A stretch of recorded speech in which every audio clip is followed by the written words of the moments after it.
আমার গায়ের রং একটু শ্যামলা বর্ণের হওয়ায় বিয়ের বাজারে দামটা নিম্নমুখী। আমার বড় আপুর দাম ছিল পেঁয়াজের মতো চড়া। বড় আপুর বিয়ের আগে আমাদের বাড়িতে কত মানুষের আনাগোনা ছিল। আত্মীয় স্বজনরা বিভিন্ন ছেলে খবর নিয়ে হাজির হতো। বড় আপুর বিয়ের পর এদের যাতায়াত কমে গেল। আমার জন্য কোনো প্রস্তাব নিয়ে কেউ উপস্থিত হয় না। বড় আপুর জন্য পাত্র বাছাই করেছে, আমার ক্ষেত্রে উল্টো পাত্র খুঁজে পাওয়া যাচ্ছে না। বাবা মা দুজনে আমায় নিয়ে মহা চিন্তিত। আমার বিয়ে শাদী নিয়ে মাথা ব্যথা কম, এই তো বেশ আছি। বান্ধবীদের বিয়ে হয়ে যাচ্ছে, অনেকে ফেসবুকে নানা ভঙ্গিতে বরের সাথে ছবি আপলোড দেয়। এসব দেখে মাঝে মধ্যে মনে হয় একটা বর থাকলে খারাপ হয় না। পরক্ষণে আবার চিন্তা মাথা থেকে ঝেড়ে ফেলে দেই, আমি বিয়ে করব না এমন পণ করিনি। বাবার পায়ের আওয়াজ শোনা যাচ্ছে। প্রতি রাতে বাবা আমার ঘরে আসবে। ঘুমানোর আগে আমাকে না দেখে বাবা কখনো শুতে যায় না। এটা রোজ দিনকার ঘটনা। কিরে মনি, কি করিস? কিছু না বাবা। বাবা আমার পাশে এসে বসে, আমার মাথায় হাত বুলিয়ে দিতে দিতে টুকটাক কথা বলে। বাবার কোলে মাথা দিয়ে শুয়ে কথা বলতে আমার খুব ভালো লাগে।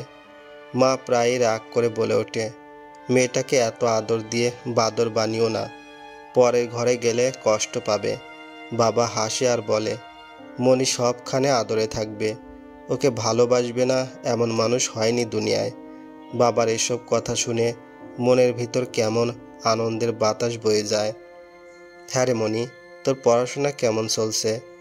ভালো বাবা। তোর শিমুর সাথে কথা হয়েছে? শিমু আমার বড় আপা। আপা আমাকে মাঝে মাঝে কল দেয়, দীর্ঘ আলাপ জুড়ে দেয়। আপার স্বামী বিরাট ধনী, আপার কোনো কাজ নেই, সারাক্ষণ অবসর। দুলাভাই ব্যবসা নিয়ে ব্যস্ত থাকে, সবাইকে কল দিয়ে খোঁজ গল্প করে সময় কাটায়। জি হয়েছে বাবা, আপা ভালো আছে। ঠিক আছে মা, শুয়ে পড়, বেশি রাত জাগবি না। বাবা কিছু সময় বসে থাকবে নীরব হয়ে, আমার মাথায় হাত বোলাবে, তারপর আস্তে করে উঠে যাবে। এমন ভঙ্গিতে কিছু বলার ছিল বলা হয়নি। ধীরে ধীরে হেঁটে যাবে, দরজায় গিয়ে ঘুরে দাঁড়াবে, আমার দিকে তাকিয়ে হালকা হাসি দিয়ে ফিরে যাবে। বাবার এই কাজগুলোতে কি মায়া জড়ানো থাকে। বাবা চলে যাওয়ার পর মায়ার একটা আমেজে থেকে যায় সারা ঘরটা জুড়ে। আমি উঠে আমার রুমের আয়নার সামনে দাঁড়ালাম। আমার এই রুমটা খুব সুন্দর করে সাজানো। একটা ছোট খুব সুন্দর ডিজাইনের খাট, একটা টেবিল, একটা চেয়ার। ড্রেসিং টেবিলটা বড় আপুর ছিল, সেটা এখন আমার দখলে, বেশ ভালোই লাগে। রুমটায় নীল রঙের দেওয়াল। দোতলা এই বাড়িটা আমার বাবার সারা জীবনের সঞ্চিত সম্পদে গড়া। নিজেদের মতো করে সাজিয়েছি। মা একটু বেশি করা, মেজাজ গরম করে ফেলে অল্পতেই। বাবা ঠিক উল্টো, আয়নায় নিজেকে দেখতে বেশ ভালো লাগে। আমি নিজেই নিজেকে খুঁটিয়ে খুঁটিয়ে দেখি। গায়ের বর্ণ একটু ময়লা হলেও আমি দেখতে খারাপ না। রাস্তায় বের হলে দু চারজন আর চোখে তাকায়, তা ঠিক বুঝতে পারি। মায়ের গলার আওয়াজ শোনা যাচ্ছে, কিরে মনি, এত রাতে এখনো ঘুমাসনি? এই তো মা, শুয়ে পড়ব। রাত জেগে চেহারায় কি অবস্থা করেছিস, একবার দেখেছিস আয়নায়? এখনই শুয়ে পড়ছি, মাটা একটু কেমন জানি। আজ মা আমাকে ইউনিভার্সিটিতে যেতে নিষেধ করলেন। এমনটা খুব কম হয়, বরং আমি না যেতে চাইলে আমাকে জোর করে পাঠানো হয়। মায়ের মতিগতি দেখে বোঝা যাচ্ছে কি হবে। আজ আবার কারো সামনে গিয়ে দাঁড়াও, এ নিয়ে কয়েকবার হয়েছে ঘটনাটা। বিকালে বাবার সাথে একটা ছেলে আসলো, দেখতে ভালো, খুব স্মার্ট মনে হলো, একটু সহজ সরল, বাবার অফিসে চাকুরি করে। আমরা বেশ কিছুক্ষণ একসাথে সময় কাটালাম, বাবা মা আমি আর নোমান। নোমান একবার আমার দিকে এক নজর তাকালো, তারপর লজ্জায় আর তাকায়নি। কথাও বলে খুব কম। বাবাই কথা বলছিল, শুধু টুকটাক জবাব দিল। প্রায় ঘন্টাখানেক সময় ছিল। এতটা সময় নিচের দিকে তাকিয়ে থেকেছে বেশি সময়। বাবার খুব পছন্দ নোমানকে, মায়ের পছন্দ না। ছেলেরা ধনী না, আমাদের মতো সামান্য একটা মাথা গোঁজার ঠাঁই আছে। পুরো পরিবারের একমাত্র রোজগারি নোমান। ওর বাবা অবসর নিয়েছেন, একটা সরকারি ব্যাংকে অফিসার ছিল। ওরা 2 ভাই 1 বোন। ছোট ভাইটা এবার সেকেন্ড ইয়ারে পড়ে। নোমানকে আমার খারাপ লাগেনি। বাবা নোমানের ব্যাপারে খুব আগ্রহী। মায়ের কথা এমন ফকিরের কাছে মেয়ে দিয়ে মেয়েকে সারা জীবন কষ্টের সাগরে ভাসাতে পারবো না। আপাও মায়ের পক্ষে। আমাকে কল দিয়ে বলল, কিছুতেই রাজি হবি না, এমন গরিব ঘরে গেলে তোর সারাটা জীবন আফসোস করে কাটবে। আমি পড়েছি 2 টানায়। নোমানকে আমার একটু একটু ভালো লেগেছে, ওর সরলতা, ভালো মানুষের জন্য। তাই বলে আমি নোমানের প্রেমে পড়ে যাইনি।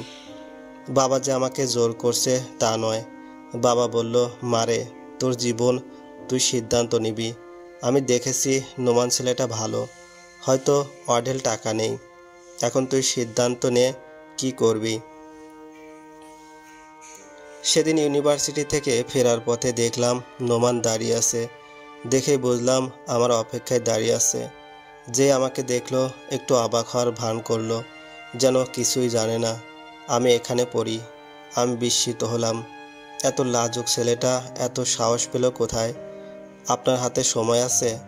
তাহলে আসুন, 1 কাপ কফি খাই। আপনি কিছু বলবেন? আমায় বুঝে আপনার পছন্দ না? না না, তা নয়। তাহলে পালাতে চাচ্ছেন? আচ্ছা চলুন, তবে খুব বেশি সময় থাকতে পারবো না, বাড়ি ফিরতে হবে। আচ্ছা চলুন। কফি শপটা অনেক নিরিবিলি, এখানের পরিবেশটা খুব সুন্দর, একটা প্রকৃতির ছোঁয়া আছে। চারদিকে ছোট ছোট গাছ দিয়ে ঘেরা, হালকা আলো আধারি পরিবেশটা বেশ রোমান্টিক। যদিও নোমানের সাথে আমার প্রেমের সম্পর্ক না, তবু এখানে এসে খারাপ লাগছে না। এখানে এসে নোমানের সে লাজুক ভাবটা ফিরে এসেছে। রাস্তায় কেমন সাহসী হয়ে দাঁড়িয়েছিল। কি খাবেন? একটা কফি আর কিছু না। ওকে, 2 কাপ কফির অর্ডার করলো নোমান। আপনি কিছু বলবেন? না, আমি এদিকে একটা কাজে এসেছি। হঠাৎ আপনাকে দেখে দাঁড়িয়ে পড়লাম। লাজুক ভঙ্গিতে বলল, আপনার আম্মা ভালো আছে? জি ভালো। আপনার বাড়ির সবাই ভালো? জি ভালো আছে। কথা ফুরিয়ে গেল নোমানের। আর কিছু বলছে না, আমার দিকে তাকাচ্ছে, অনেকটা লুকিয়ে লুকিয়ে দেখার চেষ্টা। ধরা পড়ায় বোকা বোকা হাসি দিচ্ছে। 20 মিনিট ছিলাম আমরা সামনাসামনি, তবুও নোমান লুকিয়ে দেখার চেষ্টা করলো কয়েকবার। তারপর বেরিয়ে পড়লাম। নোমান আমাকে বাড়িতে পৌঁছে দেওয়ার অনুরোধ করলো। আমি মানা করায় আর কিছু বলল না। একটু জোর করে বলার সাহস নোমানের নেই। পরের দিন নোমানকে দেখলাম ওই জায়গাটাতে দাঁড়িয়ে আছে। আমাকে দেখে অন্যদিকে দ্রুত হেঁটে পালিয়ে গেল। আমিও ডাকলাম না। বোকাটা বোধহয় আমার প্রেমে পড়ে গেছে। আমি এখন কি করব? এ বোকাটার গলায় মালা পরাবো, নাকি মার বড় আপুর কথায় বড়লোক কোনো ছেলের অপেক্ষায় থাকবো? নোমান সোজা হেঁটে চলে গেল। একবারের জন্য পিছনে ফিরে তাকালো না। আমি বাড়ি চলে আসলাম। একবার ভাবলাম বাবাকে কথাটা বলি, কিন্তু শেষ পর্যন্ত বলা হয়নি। পরপর একই ঘটনা ঘটতে লাগলো। নোমান আমার ইউনিভার্সিটিতে আসছে, কিন্তু আমার সাথে দেখা করছে না। দেখা হলে কিবা কথা বলবে, তাই দেখা করছে না। এ ঘটনা আমার মনে একটু কেমন কেমন লাগছে। নোমানের জন্য একটু একটু মায়া লাগছে। প্রতিদিন বিকালবেলা এসে দাঁড়িয়ে থাকে। আচ্ছা, নোমানের অফিস আছে, তাহলে কি করে প্রতিদিন আসে? আজ মা আমার দিকে একটু কেমন করে দেখছে। আমার কোনো পরিবর্তন হয়েছে কি? রাতে খাবার টেবিলে মায়ের গভীর চাহনি খেয়াল করলাম। মা, মনি তোর কি হয়েছে? কিছু হয়নি মা। তোকে এমন মনমরা দেখাচ্ছে, কি নিয়ে এত চিন্তা করছিস? না মা, কোনো চিন্তা নেই, সামনে পরীক্ষা তাই। আজ খাবার খেতেও খুব একটা ভালো লাগছে না। এখন না খেয়ে উঠলে মায়ের সন্দেহ ঘনীভূত হবে। অনিচ্ছায় সত্ত্বেও খেয়ে উঠে এলাম। আজ বারবার নিজেকে আয়নায় দেখতে ইচ্ছে হচ্ছে। আজ আমাকে খুব সুন্দরী মনে হচ্ছে নিজের কাছে। নোমানের মায়া মায়া চেহারা মনে ভেসে বেড়াচ্ছে। মনে কেমন ঘাপটি মেরে বসেছে, বারবার ওর কথা চিন্তায় চলে আসছে।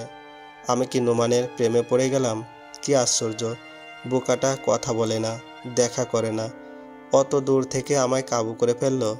না না, আমি বোকার প্রেমে পড়িনি। দাঁড়িয়ে থাকতে দেখে হয়তো একটু মায়া জন্মেছে, নিজেকে বোঝাচ্ছি।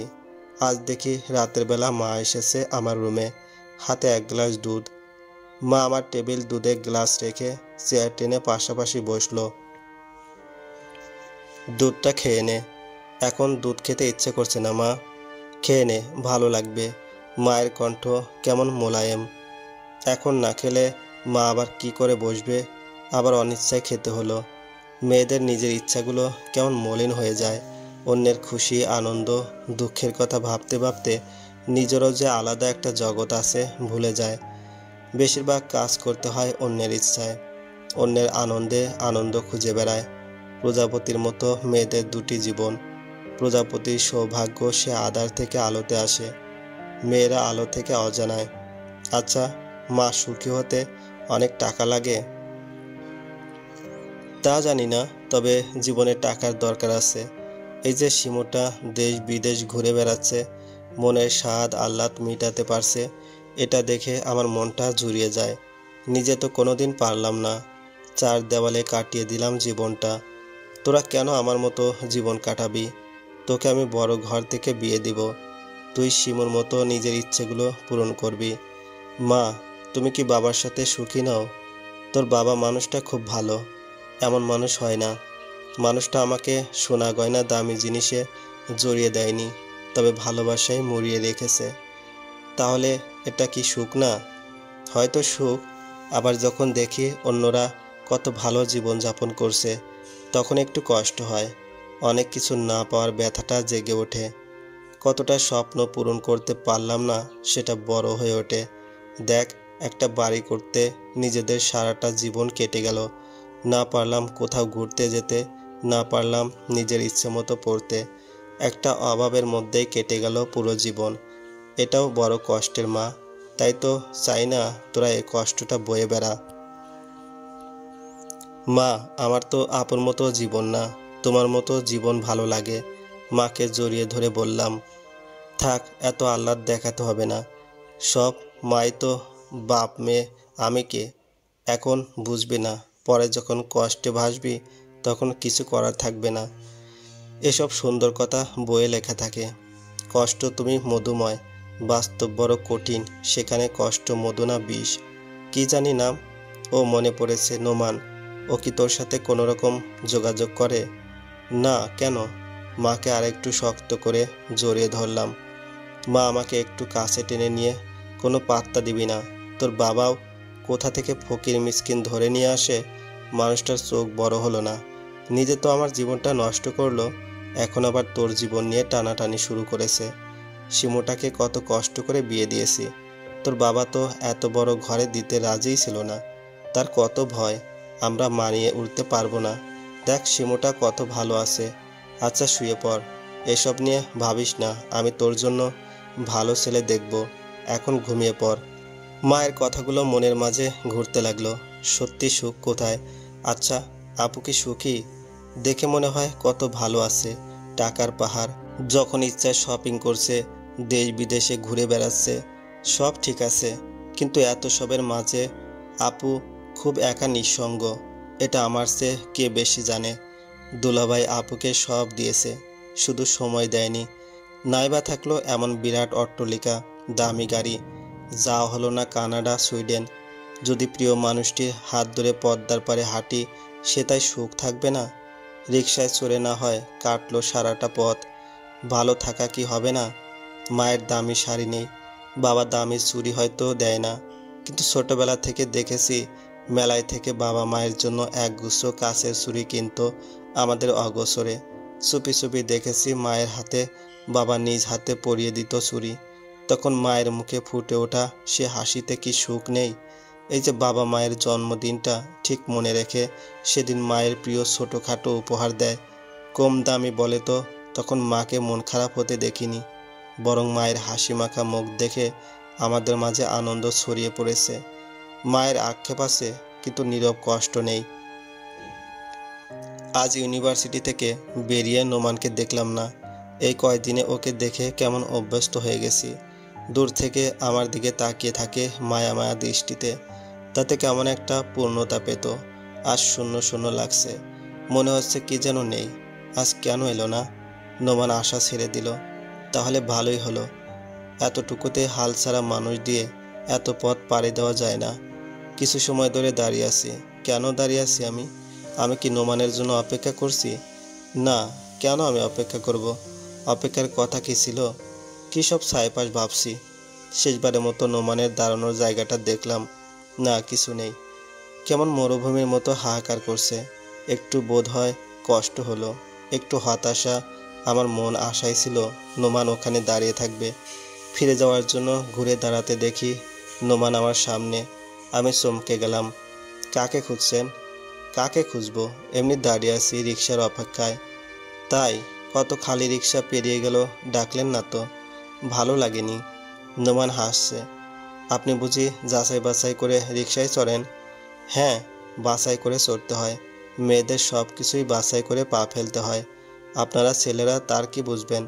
মেয়েদের ক্ষুদ্র বিষয়গুলো খেয়াল করতে হয়। কখন কি বিপদ আসে বলা যায় না।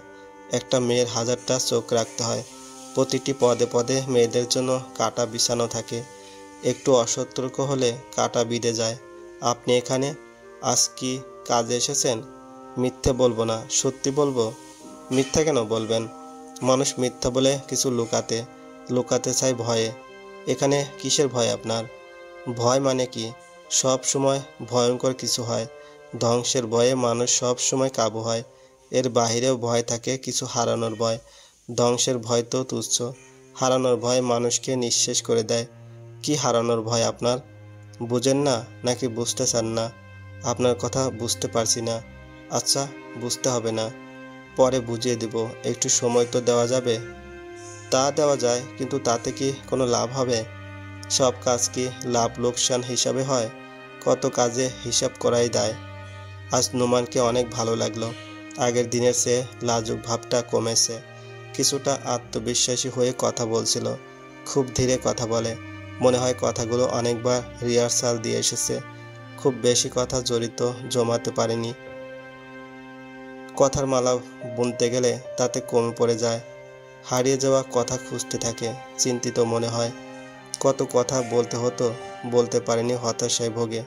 আজও আসার সময় সাথে এক রিকশায় আসার সাহসী হয়ে ওঠেনি ঠিকই।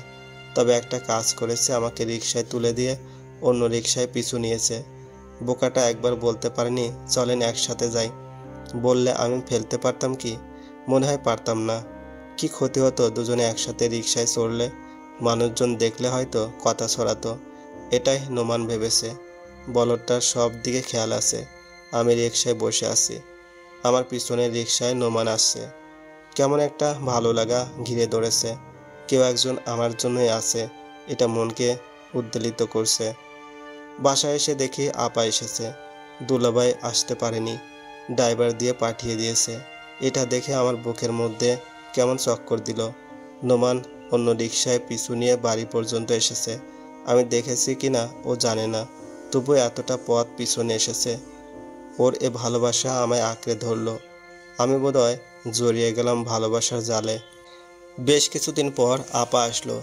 আপা প্রতিবার আসার সময় সবার জন্য উপহার নিয়ে আসে। মায়ের জন্য দামি একটা কাপড় এনেছে। মা খুশিতে গদগদ অবস্থা। আমার জন্য এনেছে বিদেশি মেকআপ বক্স। সাজতে আমার এমনিতেই ভালো লাগে না। বিদেশি পণ্য আমার মোটেই পছন্দ না। কসমেটিক্স তৈরি হয় প্রতিটি দেশের আবহাওয়ার উপর ভিত্তি করে। নানা দেশে নানা রকম কসমেটিক্স। এখন আমি যদি ইউরোপের কসমেটিক্স ব্যবহার করি, এটা আমার দেহের জন্য উপযোগী নয়। এটা আপাদের মতো মানুষরা বুঝতে চায় না। এদের ধারণা বিদেশি মানে ভালো, দেশীয় পণ্য সব বাজে। এটা সত্য, আমাদের দেশে কিছু অতি লোভী মানুষ নষ্ট হয়ে গেছে। তারা নকল পণ্য বাজারে ছেড়ে দেয়। এসবের মধ্যেও দেশীয় ভালো মানের পণ্য আছে।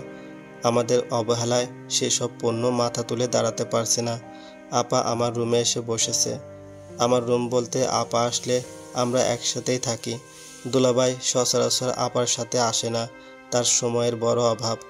মনি, তার পড়াশোনা কেমন চলছে? ভালো আপা, তুমি কেমন আছো? ভালো। তোর জন্য বাবা যে ছেলে এনেছিল? সেটাকে নাকচ করে ভালোই করছস। তোর জন্য তোর দুলাভাই একটা ছেলে ঠিক করেছে। ছেলেরা অনেক ধনী, সপরিবারে আমেরিকা থাকে। আপা শোনো, আমি বিদেশি ছেলে বিয়ে করব না।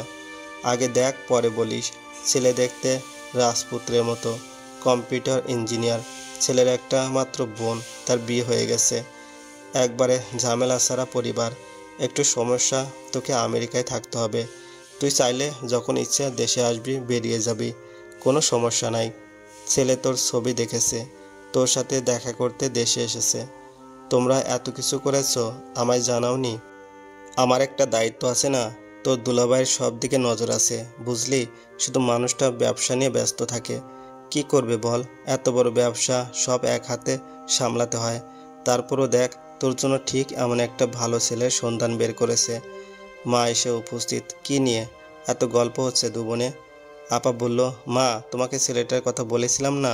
ওই ছেলেটা গতকাল দেশে এসেছে, মনির সাথে দেখা করতে চায়। বলিস কি, এত দারুণ খবর! তুই আমাকে এতক্ষণে বললি? তোমার জামাই আমাকে ফোনে জানালো কিছুক্ষণ আগে।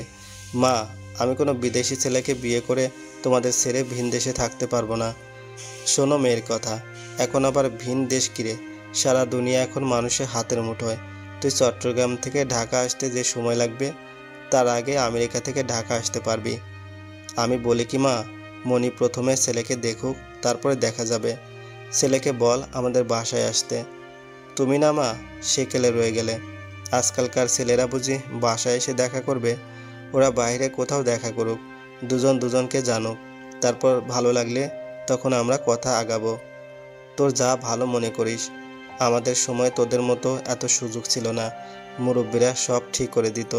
আমি তো তোর বাবাকে দেখেছি, সব কথা ঠিক হওয়ার পর আমাদের মতামত কেউ জিজ্ঞেস করতো না। বড়রা সব ঠিক করে বলতো তোর বিয়ে। মনি তুই দেখা কর, কথা বল, কেমন বুঝতে চেষ্টা কর। মা, আমি তাহলে তোমার জামাইকে জানিয়ে দেই, ওরা দেখা করুক। ছেলেকে মনির নাম্বার দিয়ে দিব, ওরা কথা বলে দেখা সাক্ষাৎ করুক, সেটাই ভালো হবে। ঠিক আছে, তোরা ঘুমিয়ে পড়, আমি যাই। আপা, তোমরা কি বলছো?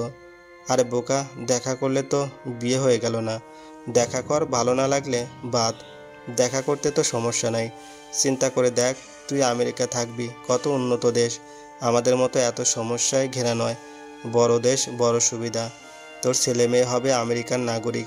চাইলে তুই ওখানে ভালো করে পড়তে পারবি, নিজের ক্যারিয়ার গড়তে পারবি। ইউনিভার্সিটি থেকে বেরিয়ে দেখি একটি ছেলে আমার দিকে এগিয়ে আসছে। নোমান দূর থেকে আসার আগে ছেলেটি আমার সামনে। হ্যালো, আমি কায়েস। চিনতে পারেননি? শিমু আপা আমার কথা বলেনি বুঝি? ও আপনি? নোমান আমাদের কথা বলতে দেখে সামনে আগায়নি, দাঁড়িয়ে দাঁড়িয়ে দেখছে। চলুন কোথাও বসা যাক, অবশ্য যদি আপনার সময় ও ইচ্ছে দুটোই থাকে। চমৎকার উচ্চারণ ভঙ্গিতে কথা বলছে কায়েস, কোনো জড়তা নেই, অনেক আত্মবিশ্বাসী লাগছে। আমরা দুজন হেঁটে রাস্তায় আসলাম। কায়েসের গাড়ি দাঁড়ানো। গাড়িতে ওঠার আগে নোমানের দিকে তাকিয়ে দেখলাম মুখখানা কেমন মলিন, একরাশ মেঘ জমেছে। আমার বুকের মধ্যে কেমন ধুপ করে উঠল। নোমানকে ফেলে গাড়ি এগিয়ে চলছে। আমি পাশে গ্লাসে দেখছি নোমান অসহায়ের মতো চলে যাওয়া গাড়ির পানে তাকিয়ে আছে।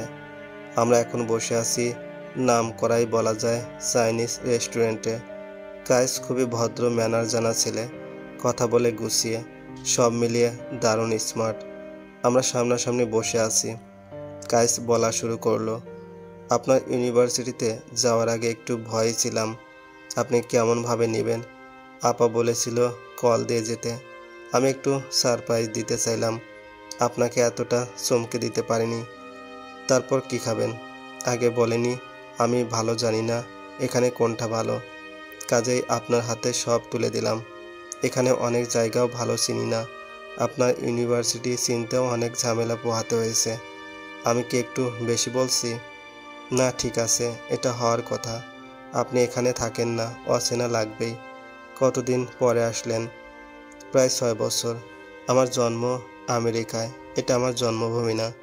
এটা জন্মভূমি না কথাটা খুব খারাপ লাগলো। কেন লাগলো জানি না, হয়তো খুব ভালোবাসার বলে। খুব কাছের কিছুকে অন্য কেউ ছোট করলে খারাপ লাগা কাজ করে। আপনি দেশে বিয়ে করতে চান কেন? এই, আপনি কি আমাকে বিদেশি ভাবেন? আমি মোটেও তা নই। আপনি কি আমার বাংলায় কোনো সমস্যা পেয়েছেন? না, তা নয়। বিদেশে জন্ম, ওখানে বেড়ে ওঠা, দেশের প্রতি টান কম থাকাটা স্বাভাবিক নয় কি? না, একেবারে ভুল। আমরা যারা বাইরে থাকি তাদের দেশের প্রতি টান প্রচণ্ড। এ দেশটাকে ভালোবাসি বলেই তো বারবার ছুটে আসি। বাইরে থাকলেও আমরা দেশীয় সংস্কৃতিতে বড় হয়েছি, তাই দেশের প্রতি আলাদা একটা টান আছে। বাবা মায়ের ইচ্ছে এখানে বিয়ে করতে হবে। আমার নিজেরও বিদেশি মেয়ে ভালো লাগে না। সব মিলিয়ে এমন সিদ্ধান্ত। ঘণ্টাখানিক আমরা একসাথে ছিলাম। কায়েস কথা বলে চোখে চোখে খুব স্বাভাবিক ভঙ্গিতে আমাকে বাড়িতে পৌঁছে দিয়েছে এবং গাড়ি থেকে নামার সময় নিজে নেমে গেট খুলে দিয়েছে। বাসায় যাওয়ার অনুরোধ করলেও যায়নি, বলল সুযোগ পেলে বহুবার যাওয়া হবে। আমাকে ওর খুব ভালো লেগেছে, কথায় প্রকাশ পায়। আমার সামনে এখন নোমান ও কায়েস। কায়েস হলো দামি রেস্টুরেন্টের মতো সব সাজানো গুছানো, সুন্দর পরিবেশ, চমৎকার পরিবেশন। আর নোমান গ্রামের মাটির চুলোয় রান্না করা কিছুটা অপরিষ্কার পরিবেশন, অতটা ভালো না, কিন্তু মায়ায় জড়ানো। আমি মায়ার টানে বাধা পড়ব না সৌন্দর্যে? বাসায় এসে দেখি আপু রেডি হয়ে বসে আছে। ব্যাপার কি আপু, কোথায় যাও? তোর দুলাভাই কল দিয়েছে, যেতে হবে। কি জরুরি দরকার? তা তোর কায়েসকে কেমন মনে হলো? এমনিতে ভালোই, তবে এতটুকু সময়ে মানুষকে বোঝা যায় বলো? তা বোঝা যায় না। মানুষকে কি কখনোই পুরোপুরি বোঝা যায়? তুই যত লম্বা সময় ধরে দেখিস না কেন, কোনোদিন কাউকে বুঝতে পারবি না। আমি পেরেছি এত বছরে তোর দুলাভাইকে চিনতে পারিনি। কেউই পারে না, তবুও ঘর বাঁধে। একসাথে থাকে হয়তো জানা হবে, না জানলেও দোষ নেই। অল্প জানা না জানার রহস্যের মধ্যে কেটে যায় জীবনটা। যদি লোকটা অসহ্য না হয়, একসময় অভ্যস্ত হয়ে যাবি। জীবনে মানিয়ে নিতে হয় রে, না হলে সংসার হয় না। মানিয়ে নেওয়াটা আমাদের মেয়েদের করতে হয় বেশি। আমাদের জীবনটা তো স্বর্ণলতার মতো অন্যের উপর ভর করে কাটাতে হয়। তোর জীবন তুই বেছে নে। আচ্ছা আপা, তুমি কি দুলাভাইয়ের সাথে সুখী? সুখ আবার কি? তোর দুলাভাই মানুষ খারাপ না, কখনো রেগে যায় না, কথা বলে আন্তরিকতায়। হ্যাঁ, একটু ব্যস্ত থাকে, আমায় সময় দিতে পারে না, তবে আমায় ছাড়া একদিন থাকলেই হাঁপিয়ে ওঠে। দেখ, কল দিয়ে বলল খুব জরুরি কাজ আছে, এখনই চলে যেতে। যে দেখবো কিছুই হয়নি, আমায় দেখেনি বা বুয়ার রান্না খেতে ভালো লাগছে না, তাই যেতে হবে। এর মাঝে সুখ খুঁজে নিতে হয়। মা, কিরে শিমু, তুই সব গুছিয়ে কোথায় যাস? মা, তোমার জামাই কল দিছে, আমাকে যেতে হবে। দেখো মেয়ের কাণ্ড, দুদিন হয়নি এসেছে, এখনই চলে যাবে। তা ওকে বলবি না আসতে? জামাইটা আবার এদিকে আসতেই চায় না। একটু আদর যত্ন করব, তার সুযোগ হয় না। ওর সময় কোথায় মা? ও তো খাওয়ার সময় পায় না। তোমার ছোট জামাইকে ভালো যত্ন করে শখ মিটিও। সে কবে হবে? আর যদি মনির বিয়ে এখানে হয়, তাহলে জামাইকে পাবো কোথায়? ঠিক আছে মা, আমি যাই। শিমুর বিয়ে ঠিক হলে আবার চলে আসব। সাবধানে যাবি, পৌঁছিয়ে কল দিবি। আমি মা আপুর সাথে নিচে নেমে এলাম। আপু গাড়িতে উঠে বসেছে। যাই রে মনি, তুই কল দিস, চলে আসবি সময় পেলে। মা যাই। মা তাকিয়ে আছে ছুটে যাওয়া গাড়ির দিকে। মায়ের চোখের কোণায় জল। মা চলো, এভাবে কতক্ষণ দাঁড়িয়ে থাকবা? কেমন একটা দীর্ঘশ্বাস ছেড়ে চল। রাতে বাবার কোলে মাথা রেখে শুয়ে শুয়ে, আচ্ছা বাবা, আমি এখন কি করব? তোর মনের কথা শুনবি। আমরা অনেক কিছু না বুঝলেও মন সব বুঝতে পারে। মন সব সময় সঠিক পথ দেখায়। আচ্ছা বাবা, সুখ কি?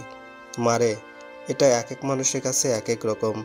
মানুষ যা চায় তা পেলেই যে সুখী হয় তা নয়। আসলে সুখ হলো বুঝতে পারা, জীবন বুঝতে পারা, নিজেকে বুঝতে পারা। নিজেকে যখন বুঝতে পারবি তখন অন্যকে বুঝতে পারবি। আর ভালোবাসা, ভালোবাসাও বোঝা। দুজন মানুষ যখন একে অন্যকে পুরোপুরি বুঝতে পারে, সেটাই প্রকৃত ভালোবাসা।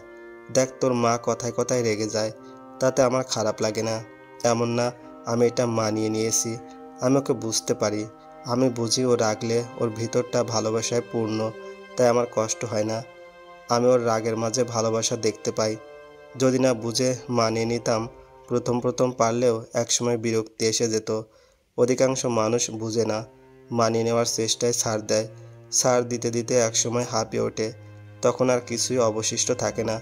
নিজেকে বোঝার চেষ্টা কর, দেখবি সব কিছু পরিষ্কার হয়ে গেছে। এখন ঘুমা মা, আমি যাই। বাবার কথাগুলো আমার মাথায় ঘুরছে। সত্যি কী চাই আমি বুঝতে পেরেছি। আমি আপার মতো অন্যের পায়ে চলতে পারবো না। মেয়ে বলে নিজস্বতা হারিয়ে যাবে। মেয়েরা শুধু মানিয়ে নেয়, মেয়েদের নিজের বলতে কি আছে? গুটি কয়েক বর্ণের সমষ্টি একটা নাম, আর সবই তো অন্যকে ঘিরে। এমন মেয়ে হয়ে জীবন কাটাতে পারবো না।